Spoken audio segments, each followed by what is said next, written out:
Heather Mason's story begins in a dream. It is not the first nor the last Silent Hill title to do so, but it is unique in its execution and its meaning. This dream is a premonition of things to come, a warning of real danger that awaits us. A theme park full of haunted rides and monstrous mascots, a twisted transformation of a place associated with happiness, with family, with childhood. Something terrible is coming, and Heather cannot escape it. The location is our first hint as to what's to come.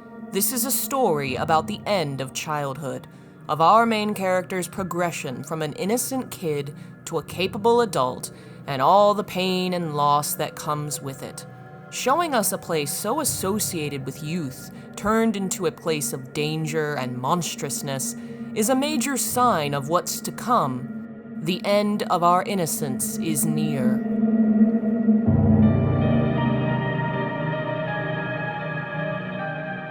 The first cutscene shows Heather entering the amusement park, only to notice a knife in her hand, which seems to take her by surprise. This weapon won't appear in a cutscene again until much later, in the worst ending, where the camera focuses on Heather's knife-wielding hand before showing us Douglas's corpse. These two scenes are bookends for the game's worst outcome, another warning that this knife will lead Heather to a terrible end. Her happy childhood is coming to a close. She's in a precarious position. Should she allow her anger and hatred to overwhelm her? Should she allow violence to rule her heart? It will end in tragedy. The final, most obvious warning of this dream is the roller coaster. It is one of many scripted possible endings for Heather. Here in the dream, and later in the actual park, the coaster will kill her if she does not take care. We don't know it in the beginning, but Heather is seeing the actual future here, revealing just how much power and potential she has. This is a story about Heather Mason, the reincarnation of Alessa, the story of how she loses her father and returns to Silent Hill for vengeance. Why is it her premonition does not warn her of this far more terrible, more heartbreaking loss? Why does it not warn her of the subway, where a train can run her over, or the sewers, where a monster can drag her to her death? Why this moment? Why this danger? The cutscene opens upon the carousel, as seen from above. Three shapes seem to spin in the darkness, calling to mind the halo of the sun used as the game's save point. This carousel and this park are the reason why this is the threat Heather sees. Dreams are always symbolic, always representing more than they mean to.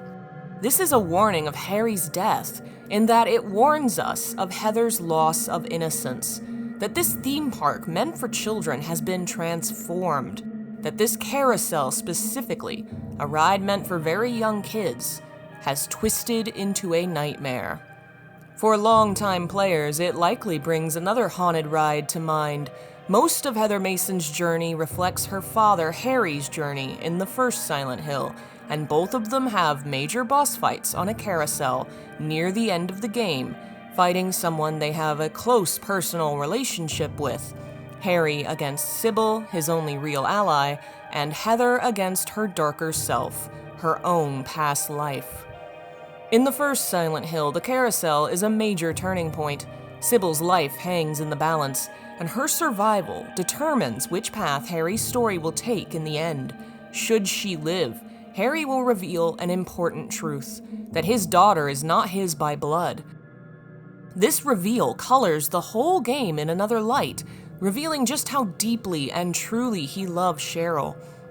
He sees her as family, despite their non-traditional relationship and the odd way the girl entered his life. The carousel spins round in endless cycles, a constant dance of life and death. In Silent Hill 3, when Heather first enters the carousel, she must kill the horses on the ride before it finishes spinning 13 turns count 4. 13 times 4 is 52, the number of weeks in a year, but it is also a number significant in a mythological tradition heavily referenced in Silent Hill 3, the Aztecs. Aztec calendars center upon a cycle of 52 years divided into 4 sets of 13.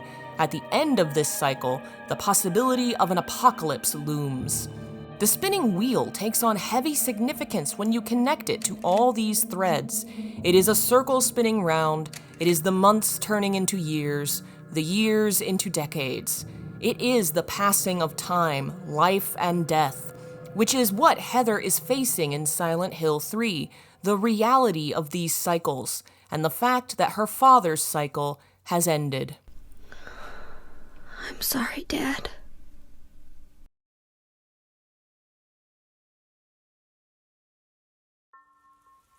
Heather is the first Silent Hill protagonist to be a young person, and a young woman at that. As the story centers on the loss of her father, it deals heavily with the themes of childhood and growing up, specifically as a teenage girl. The heavy focus on blood and childbirth is a major piece of this puzzle. Traditionally, girls are considered to be grown or have begun the transition into womanhood once they first start regular periods. In Silent Hill 3, after her father's death, Heather is marked with blood on her jacket that will remain for the rest of the game.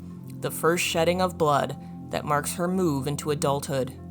Visual effects reinforce this theme. The squirming blood walls are unique to Silent Hill 3, and they have a very specific look to them. They aren't just bloody, they move and shift in strange, sickening ways, almost like congealed blood.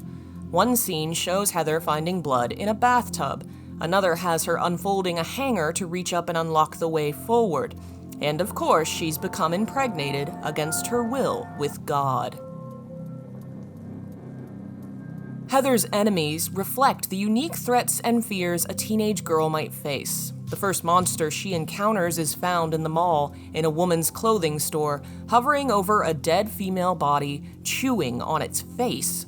It is a hulking monstrosity with huge bulbous arms, easily twice Heather's height, with an elongated face and distorted lips.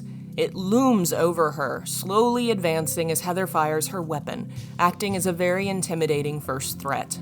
Other monsters in the mall look like distorted tubes with veiny flesh, calling to mind very specific human anatomy. The threat of these bodies is in their size, their shape, their unending advance. But it is not only them. Humans also attack and threaten Heather, most but not all of the men. The first time we meet Douglas Cartland, he's following Heather against her will. She has to confront him multiple times to make him stop, but he still waits for her outside the bathroom, refusing to leave. Later, we'll learn he had good intentions, but the danger here is clear. He's a much larger man, broader and taller than her. And the first monster in the otherworld we fight is taller and broader in the exact same way. The parallels are clear. He's not the last stalker either. Heather will have a ghostly presence push her in the subway, threatening her life. The cutscene shows us watching her from behind. Stanley will stalk her in the hospital. She'll receive threatening phone calls from strange men. And Vincent will spend much of the game appearing randomly to threaten and confuse the girl.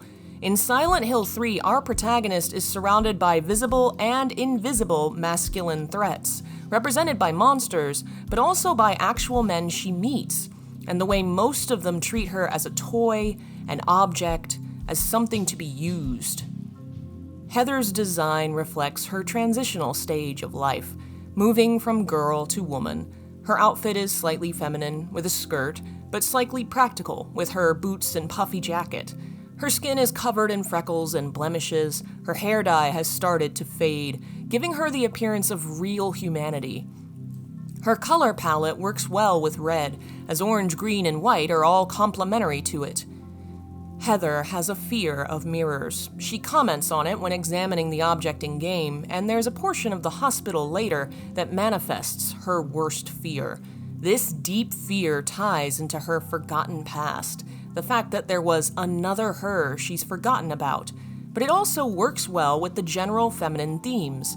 Teenage girls are made to heavily focus upon beauty and looks, more so as they transition into adulthood. What girl that age can look in the mirror and love what they see? While Heather's fears have a deeper origin, the theme works on multiple levels as part of the game. In the first two Silent Hill games, the story begins inside the eponymous town.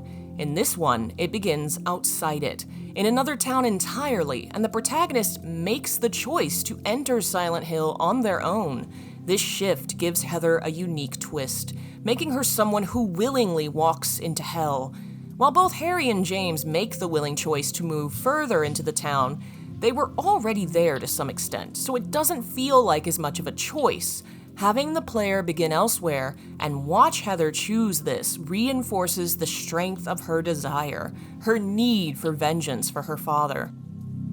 When I find her, I'll kill her myself. Father and daughter are incredibly close and so important to each other's narratives. Neither one has a story without the other. Harry enters Silent Hill to find Cheryl, and Heather survives because of him. Heather enters the town to avenge her fallen father. Yet, we almost never see them on screen together. In 3, they interact only once, on the phone.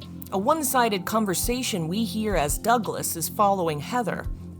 It almost makes us feel like the stalker, hearing someone else's conversation, watching Douglas lean around the corner. It's voyeuristic, and it's not the last time we'll be made to feel almost like we're the ones invading Heather's personal space. Harry's story was about fatherhood and parenting, comparing him as a loving father of an adopted daughter to Dahlia, the abusive mother of a blood-related child. In this game, we have a similar relationship flipped around.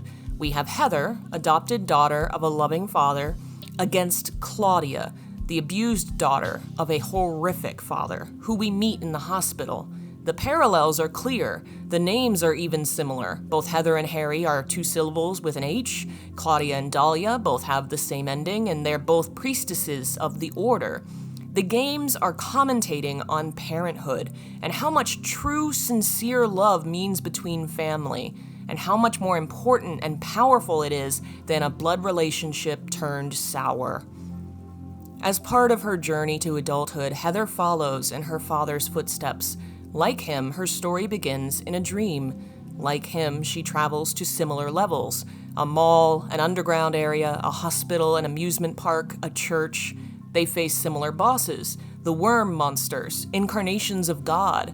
Both have to face a priestess as an enemy, with a self-serving man as a potential ally. Both have unlikely allies and a person whose job brought them into the situation, but who is otherwise not involved. Douglas as a detective looking for Heather, and Sybil as a police officer. The puzzles they face are similar. Both use fire and chemical reactions to overcome certain obstacles. Both must seal off or destroy a monster to proceed. And both must obtain 5 sacred items to unlock the final door to the end of the game. This reinforces the relationship between the two, that despite not being actually related, they're clearly very similar, making similar choices and following similar paths. It also shows that Heather is coming into her own, not yet an adult, but still able to face this nightmare and overcome it, just as her father did. And it shows she's now capable of defending herself. Last time she was in Silent Hill, her father had to save her. Now she's saving herself. The endings of both games mirror one another. The protagonist defeats God and is given an infant.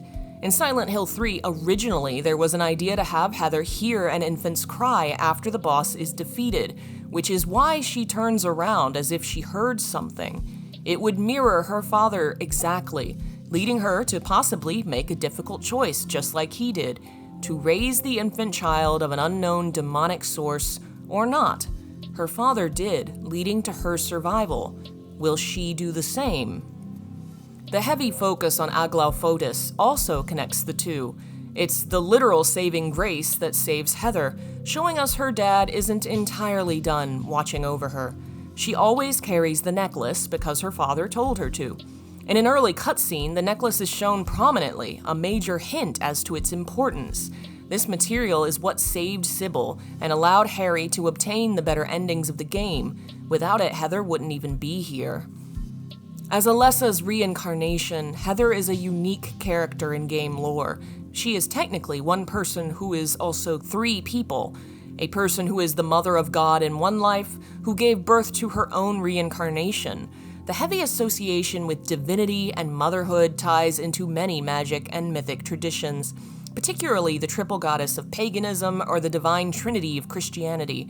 In many cutscenes, the flashlight on Heather's chest is positioned in such a way the girl seems to have a halo. Often the only light in a scene comes from Heather, leaving the rest of the world in darkness.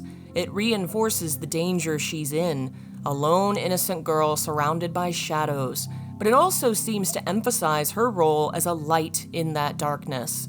In the beginning, she awakens in a room full of light and shadow, with blinds casting shadows on her face. All along, she's had this bright light within her. It takes the journey to fully bring it out, to reveal her strength and potential. More than other characters, Heather's success relies on her physical power. Heather comes across as far more violent than other characters, in part because of her anger over her father's death. But even before his passing, she was portrayed as a confrontational person. When Douglas stalks her, she reacts with anger. She faces and confronts him, even threatens him. Though she eventually escapes by sneaking off, she's clearly not intimidated by him. When she first faces a monster, she doesn't even scream, nor does she run. She finds a weapon and kills the creature, facing it head on. At this point, Heather has nothing driving her but her own survival, unlike Harry, who was immediately drawn to look for his missing daughter. Heather has more drive than the previous protagonists, more anger in her to begin with.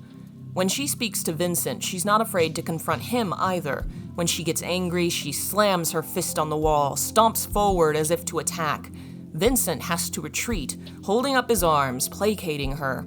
These behaviors are somewhat incredible for a teenage girl, facing grown men, that she is so self-confident, so certain in herself that she is willing to confront these men head-on, and to do so with physical violence if she has to. She's not a delinquent. She doesn't enjoy violence. She's simply not willing to have other people trample on her. But this willingness is a double-edged sword. It is the weakness that can lead to her downfall. She was already prone to anger. Losing her father to murder throws her over the edge. She is devastated, horrified, determined to hunt the killer down. No matter that she's never killed a human being, no matter that this could end her own life, she'll do whatever it takes to get revenge. In this way, Heather steps away from her father's shadow and actually has something in common with Silent Hill 2's protagonist, James. Both enter town for someone who is already dead because they cannot face living without them. On her journey, Heather is forced to face the reality of death as a part of life. Riddles and puzzles reinforce it constantly, the most obvious being Tu fui ego eris, a Latin quote often found on tombstones. As you are, I was. As I am, so shall you be. The dead were once alive like us, and we will one day join them in death. Something Heather is avoiding facing, to avoid the reality of her loss. It's a fact all children one day have to face, as they come to the realization the people who raised them are not going to live forever. In the beginning, when Heather talks to her dad on the phone, she sounds childish, silly, speaks to him in a gentle, cajoling tone. She clearly loves him deeply. That tone of voice will disappear outside this conversation, until the end of the game, in the good ending, when Heather says she's going to use the name Cheryl again, because that is the duty of a child, to do the utmost to cherish the life their parents gave them.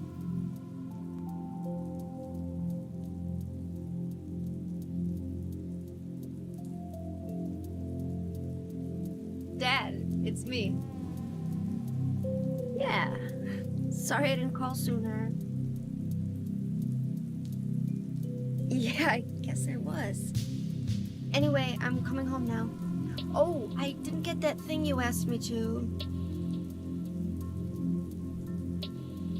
Okay. Okay, I will. I love you too, Dad.